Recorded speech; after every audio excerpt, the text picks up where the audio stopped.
Hello dear friends, welcome to our YouTube channel PCS फिनलो। कैसे हो सब लोग? लास्ट वीडियो में हम लोगों ने टोटल इनकम टैक्स रिटर्न के फॉर्म्स कितने हैं, आईटीआर 1 to 7 का समरी समझा था, और उसके बाद हम लोगों ने आईटीआर 1 का डिटेल डिस्कस किया था कि कौन से केसेस में एप्लीकेबल है, कौन से केसेस में नहीं है। आज के वीडियो में हम लोग आईटीआर 2 एंड आईटीआर 3 का डिटेल डिस्कस करने वाले हैं कि कौन से केसेस में एप्लीकेबल है, कौन से केसेस में एप्लीकेबल नहीं है, और इन फॉर्म्स में किस टाइप्स की इनकम कवर होती है। लेट्स स्टार्ट करते हैं आज का टॉपिक। सबसे पहले हम लोग डिस्कस करते हैं आईटीआर 2 का एप्लीकेबिलिटी।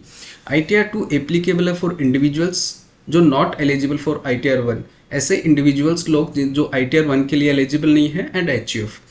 आईटीआर 2 में कौन कौन से इनकम कवर होते हैं? आईटीआर 2 में सबसे पहले कवर होता है salary, pension, income from house property, capital gains, income from other sources. ITR 2 में कोई भी बिजनेस से एंड प्रोफेशन से आपको इनकम होती है वो इनकम कवर नहीं होती है।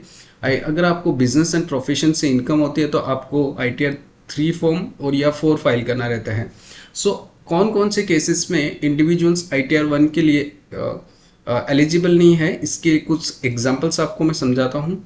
फर्स्ट, अगर आपको शॉर्ट टर्म कैपिटल गेन होता है तो आप आईटीआर 1 के लिए एलिजिबल नहीं हो, आपको आईटीआर 2 फाइल करना रहेगा। आपको लॉन्ग टर्म कैपिटल गेन होता है मोर देन 1,25,000 तो आपको आईटीआर 2 फाइल करना है। टोटल इनकम आपका 50 लाख से ऊपर है तो आपको आईटीआर 2 फाइल करना है।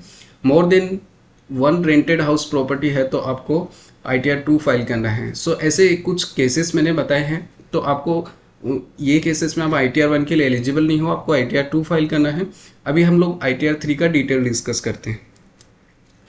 आईटीआर 3 किसके लिए एप्लीकेबल है? एप्लीकेबल है for individuals and HUF. ITR 3 में कौन कौन सी इनकम कवर होते हैं? फर्स्ट कवर होता है इसमें income from business and profession, salary and pension, income from house property, capital gains, income from other sources. अगर आपके पास कोई भी बिजनेस या प्रोफेशन से इनकम आती है तो आपको आइदर आईटीआर 3 और आईटीआर 4 दोनों में से एक रिटर्न फाइल करना है।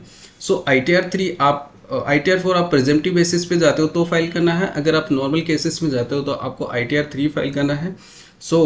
आईटीआर 4 और प्रेजेंटिव बेसिस क्या होता है वो हम लोग सब्सिक्वेंट वीडियो में कवर करेंगे, सब्सिक्वेंट वीडियो में समझेंगे।